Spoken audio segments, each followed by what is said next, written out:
ಶ್ರೀ ದಂಡಿನ ಮಾರಮ್ಮ ದೇವಸ್ಥಾನ, ಸಮುದಾಯ ಭವನ, ರಸ್ತೆ ಚರಂಡಿ ಸೇರಿದಂತೆ ಬೈರಾಪುರ ವ್ಯಾಪ್ತಿಗೆ ಬರುವ ಹಲವಾರು ಅಭಿವೃದ್ಧಿ ಕೆಲಸಗಳನ್ನು ಮುಖ್ಯಮಂತ್ರಿಗಳಾದ ಸಿದ್ದರಾಮಯ್ಯರವರು ಹಾಗೂ ವಿಧಾನಪರಿಷತ್ ಸದಸ್ಯರಾದ ಡಾ ಯತೀಂದ್ರ ಸಿದ್ದರಾಮಯ್ಯರವರ ಸಹಕಾರದಿಂದ ಆಗಿದ್ದು, ಬೈರಾಪುರ ಜನತೆ ಮುಂದಿನ 2028ರ ವಿಧಾನಸಭಾ ಚುನಾವಣೆಯಲ್ಲಿ ಅವರನ್ನು ಗೆಲ್ಲಿಸಿ ಮತ್ತೊಮ್ಮೆ ಈ ರಾಜ್ಯದ ಮುಖ್ಯಮಂತ್ರಿಗಳನ್ನಾಗಿ ನೋಡಬೇಕೆಂಬುದನ್ನು ಬಯಸುತ್ತೇವೆಂದು ತಾಲೂಕು ಪಂಚಾಯಿತಿ ಮಾಜಿ ಉಪಾಧ್ಯಕ್ಷರು ಹಾಗೂ ಗ್ರಾಮದ ಹಿರಿಯ ಮುಖಂಡರಾದ ಬಿ. ಮರಯ್ಯ ತಿಳಿಸಿದರು. ಟಿ. ನರಸೀಪುರ ಪಟ್ಟಣದ ಬೈರಾಪುರದಲ್ಲಿ ಅದ್ಧೂರಿಯಾಗಿ ಆಚರಿಸುವ ಗ್ರಾಮದ ಶ್ರೀ ದಂಡಿನ ಮಾರಮ್ಮ ದೇವಸ್ಥಾನದಲ್ಲಿ ಹೋಮು, ಹವನ, ಪೂಜಾ ಕೈಂಕರ್ಯಗಳನ್ನು ನೆರವೇರಿಸಿಕೊಡುವ ಮೂಲಕ ಅದ್ಧೂರಿ ಗ್ರಾಮದೇವತೆ ಹಬ್ಬಕ್ಕೆ ಚಾಲನೆ ನೀಡಿ ಮಾತನಾಡಿ, ನಮ್ಮ ಬೈರಾಪುರ ಗ್ರಾಮದಲ್ಲಿರುವ 8 ದೇವಸ್ಥಾನಗಳಿಗೆ ಸಿದ್ದರಾಮಯ್ಯರವರು 1 ಕೋಟಿ ರೂಪಾಯಿಗಳ ಅನುದಾನವನ್ನು ನೀಡಿದ್ದು, ಹಬ್ಬದ ವಾತಾವರಣ ಕಳೆಗಟ್ಟಿದೆ. ನಾಳಿದ್ದು ಅದ್ಧೂರಿಯಾಗಿ ಗ್ರಾಮದ ಜನತೆ ಹಬ್ಬವನ್ನು ಆಚರಿಸಲಿರುವುದಾಗಿ ತಿಳಿಸಿದರು. ಮುಂದಿನ ದಿನಗಳಲ್ಲಿ ಸಿದ್ದರಾಮಯ್ಯರವರನ್ನು ಕರೆದು ಗ್ರಾಮದ ಎಲ್ಲಾ ದೇವಸ್ಥಾನಗಳ ಉದ್ಘಾಟನೆಯನ್ನು ನೆರವೇರಿಸಲಾಗುವುದೆಂದರು.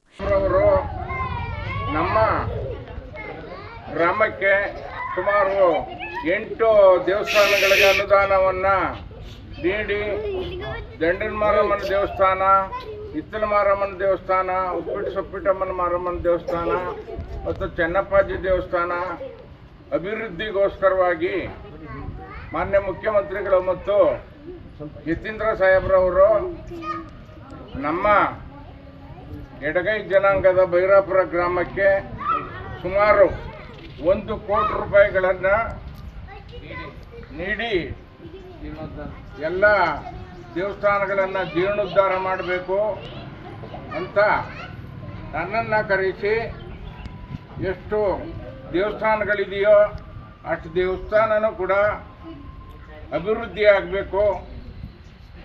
ನಾನು ಮುಂದಿನ ದಿನಗಳಲ್ಲಿ ಬಂದು ಎಲ್ಲ ದೇವಸ್ಥಾನಗಳನ್ನು ಕೂಡ ನಾನು ಉದ್ಘಾಟನೆ ಮಾಡ್ತೀನಿ ಅಂತ ನಮಗೆ ಹೇಳಿದ್ರು.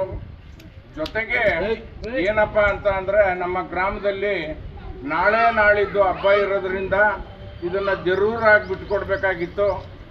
ನಾನು ಗ್ರಾಮದ ಯಜಮಾನರಿಗೆ ನಾಳಿದ್ದು ಹಬ್ಬ ಇರೋದ್ರಿಂದ ಈ ದೇವಸ್ಥಾನನ ನಾವು ಈಗ ಜರೂರಾಗಿ ಬಿಟ್ಟುಕೊಟ್ಟಿದ್ದೀವಿ.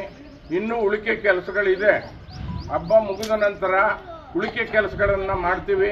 ಮಾನ್ಯ ಮುಖ್ಯಮಂತ್ರಿಗಳು ಈ ಒಂದು ನಮ್ಮ ಜನಾಂಗದ ದೇವಸ್ಥಾನಗಳಿರ್ಬೋದು, ಅಭಿವೃದ್ಧಿ ಇರ್ಬೋದು, ರಸ್ತೆ ಇರ್ಬೋದು, ಏನು ಸ್ಮಶಾನ ಅಭಿವೃದ್ಧಿ ಇರ್ಬೋದು, ಇದನ್ನು ಭವನ, ಈಗಾಗಲೇ ಭವನವನ್ನು ಕೂಡ ಸುಮಾರು ಒಂದು ಸಣ್ಣ ಬೇಸ್ ಮಟ್ಟದಿಂದ ಇಲ್ಲಿ ತನಕ 7 ಕೋಟಿ ರೂಪಾಯಿಗಳನ್ನು ಅನುದಾನ ಕೊಟ್ಟು ಇಡೀ ರಾಜ್ಯದಲ್ಲಿ ಯಾವ ಗ್ರಾಮಕ್ಕೂ ಕೂಡ ಇಷ್ಟು ಅನುದಾನನ ನೀಡಿಲ್ಲ.